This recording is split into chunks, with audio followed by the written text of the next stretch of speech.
these Chicago-based companies. It's killing me. Chicago-based companies, it's always the problem with Chicago. The biggest problem in Chicago-based company is giving you team loads. Keep giving you team loads, like team load after team load after team load. Then he called me telling me not to disrespect him. I'm like, bro, you didn't tell me. Like, if you don't pick your loads. The whole thing about being a truck driver behind this seat, they'll give you all type of crazy ass loads. 1,000 miles, be there the next day. It's winter time, bro. Like, then he said, call me today, ask me, nigga, this is just all over the place. He act like I got a clock. He act like my clock is clean. I started at 5 o'clock this morning. Okay, it's after 5 now. I mean, like, oh, you just oh shit, I gotta get back to dedicated.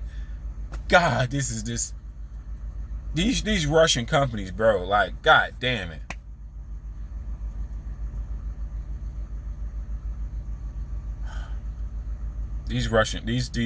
These Chicago-based foreign, they're not Russian, they're just fucking foreigners, bro. They give you team loads. If they finagle your clock like Super Ego did, man, this shit would be great. But they don't, bro.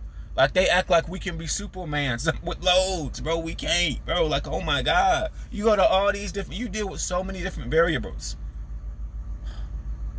I see why people are quit. Because he give you all, if you steadily going, you have no rapport with none of these customers. You go here, you go there, what they want.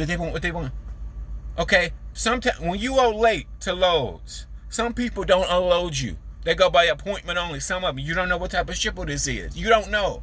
He's booking you. At least tell me ahead of time. And it's winter. And then he complained he been doing it for 20 years, bro. If you've been doing it for 20 years, you just say, hey, I'm going to change the delivery time. Because they can yell at you for everything, for being late. Or he can yell at me for being late. Then I get to the shipper and they won't unload me. I did this with 2 other carriers, both Chicago companies. I've never did this with a mega carrier. I've sat on a load twice with another Chicago-based company, giving me like 1,000, 1,200 miles, be there the next day, which is just crazy. Okay, he doing this to get me out of here. Okay. Why you just didn't tell me that? Hey, all you gotta say, their communication is terrible. All you gotta say is, hey, bro, don't worry about the delivery day. Okay, don't worry about delivery day. That's all you gotta say. That's all you gotta tell me. Because you don't know, you gotta understand their back. Okay, I understand where he's coming from. Maybe this is his only load out of this area. Okay, so if this is his only load out of this area, he need to take this load. Okay, I understand that. You don't, all you work in this spot market and wada, and so you can get this load out this area. Okay, great. That's all you got to tell me, bro. You got to understand. And, understand from his perspective, he's a carrier. Okay, he's a carrier. He's trying to get me from out of this area. Oh, okay. I've watched enough YouTube videos, some Landstar, Prime, all the motherfuckers, I've watched enough so I understand they get loads to get out of that area. Okay, I great. Okay, I understand that part. But it's just, when you give somebody 1,300 miles, be there within a day and a half, one driver, he can't do that. A team probably couldn't do that in the winter. Like, and I told him it's winter time and everything. He said, oh, I know it. I've been doing it 20 years. Don't disrespect me. I said, okay. I'm going to bite my tongue. But I just hate when I wish if they didn't give a fuck about at the end of the day, if they did what Super Ego did, this would be a whole lot better. You can't violate your hours of service. You can't do none of that shit. You can't log out and drive the truck logged out. You can't do none of that shit. God, see, dedicated lanes, you don't deal with this shit, bro. You don't. Just tell me, like, if you give one driver in the trucking industry, if you give a driver 1,000-mile load, be there the next day, 1,500-mile load, be there.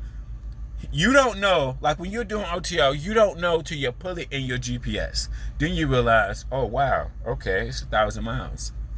And if you're coming from my background, I've been with 2 carriers, 2 Chicago-based companies where they gave me loads, which was crazy miles, and I was late because it was like 1,000 or 1,500 miles. Be there next day. Of course, I didn't make it, and that wasn't in winter time. This is in summer. Now it's winter, and you I mean, it ain't no disrespect, but you got to understand where people are coming from, bro. Damn, you got to understand where people are coming from. It's like you go to all these different shippers. It's like when I was on dedicated Target and shit, you don't do all this ragged and regular. This shipper, that shipper, pickup number. You get too many miles. The low guy. You just do so much fuck up. You are just a fuck up. I feel like a fuck up. This is why you feel like a fuck up. You go to all these different shippers. Every shipper's got a different policy, procedure, pickup number. Then he give you loads. Every load he give you, he basically got to call you. Because it's something special with the fucking load. Take a picture of the trailer. My God. Like it's not a set schedule. Like it's nothing set. Like when you was on Target. Or anything like Target. When I did Home Depot, it was a set. Pick up this load, take it here. It wasn't no special. You always had time. Pick it up in the morning, drop it off in the afternoon. This shit was smooth, bro. Like this is a headache.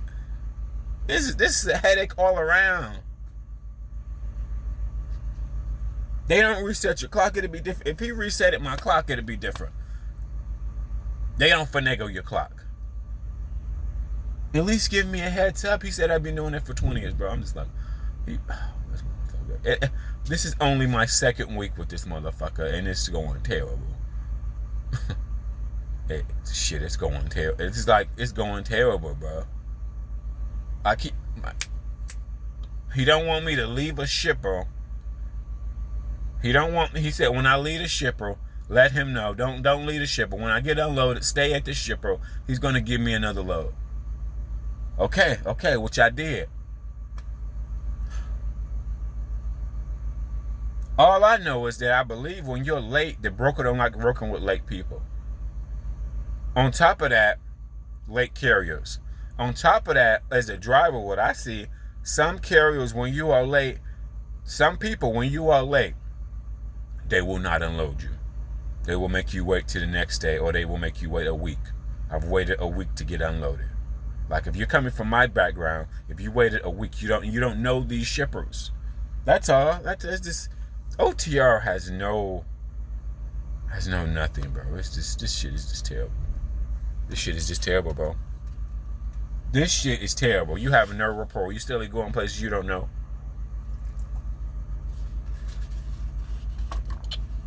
Then he called me and say, don't disrespect me.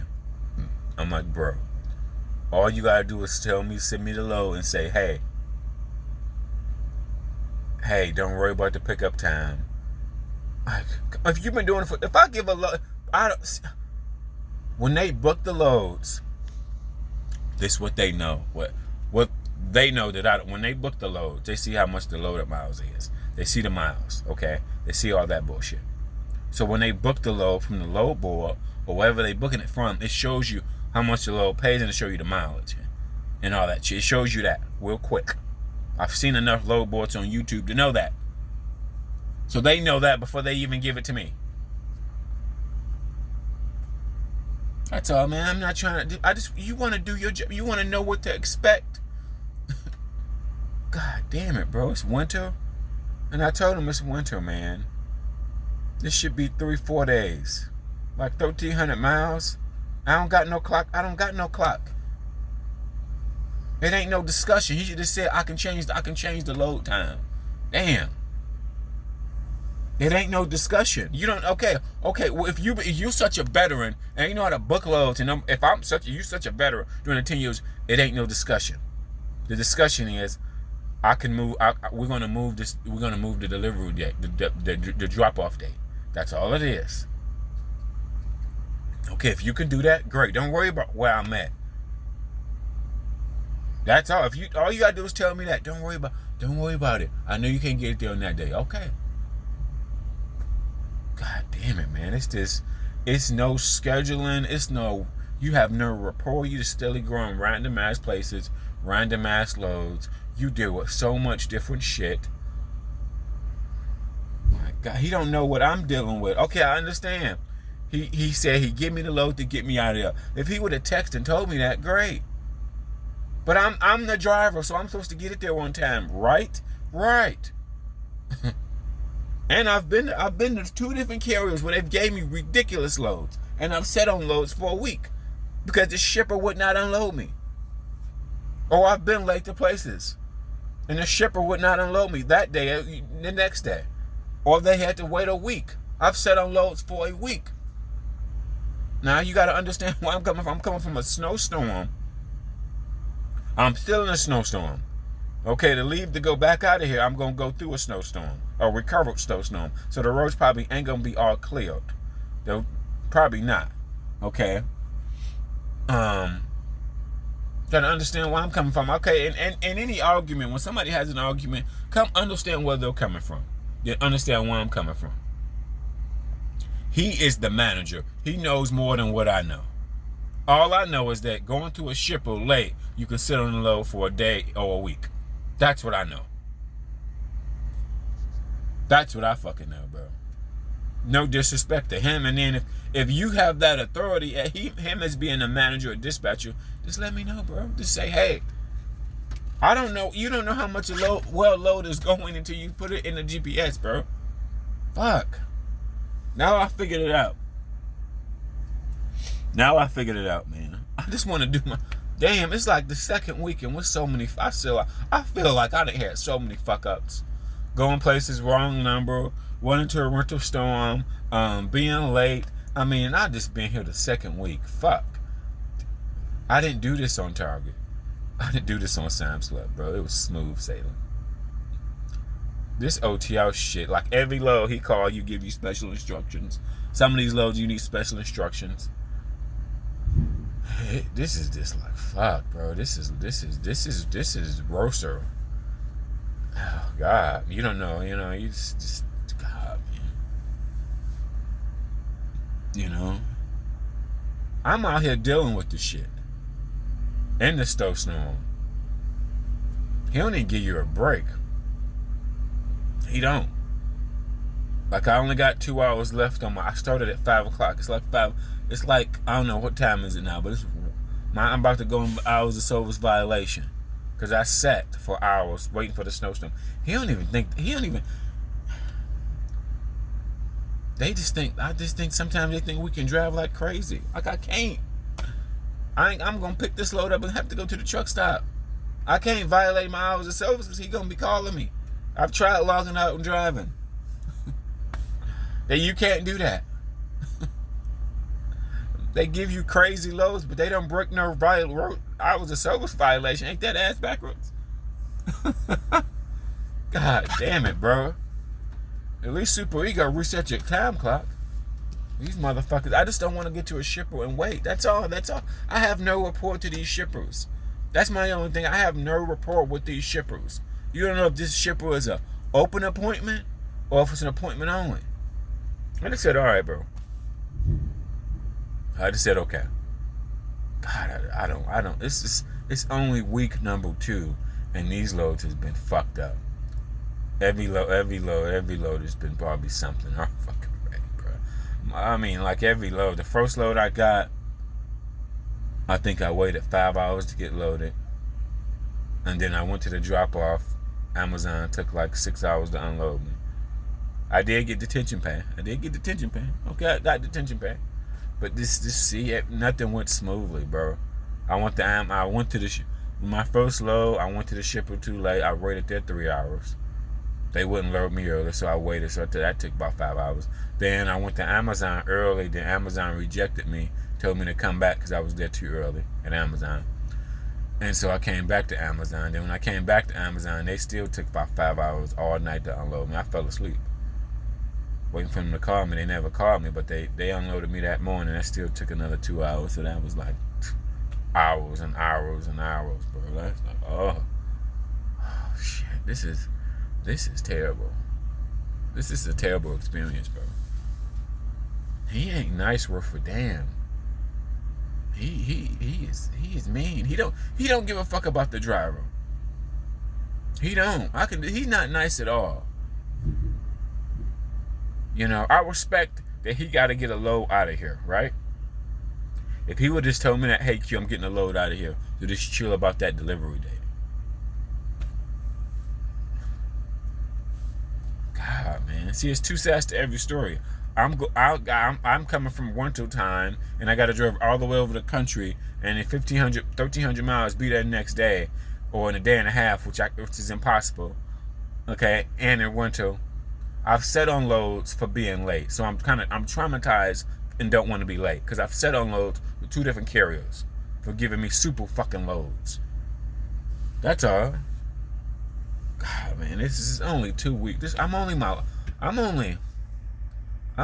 weekend, and this motherfucker. This guy's terrible.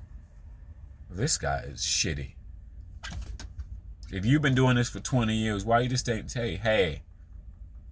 If I'm a dispatcher, I would have said, hey, don't worry about the time. I'll get you. I'm gonna get you there. Don't worry about that. Like, you know, he should have, when he sent the load, he should have sent the details. Like I said, he knows stuff that I don't know. Then he gonna yell at me for being late, like all carriers do, yell at the driver for being late. So you don't want to be yelled at for being late, okay? Then you don't want to sit on the load for a week. I mean, it's just damn, this is shitty. You have no rapport with nobody, bro. Like, he treats you like shit, bro. He don't give a fuck. He don't give a fuck. This guy is terrible.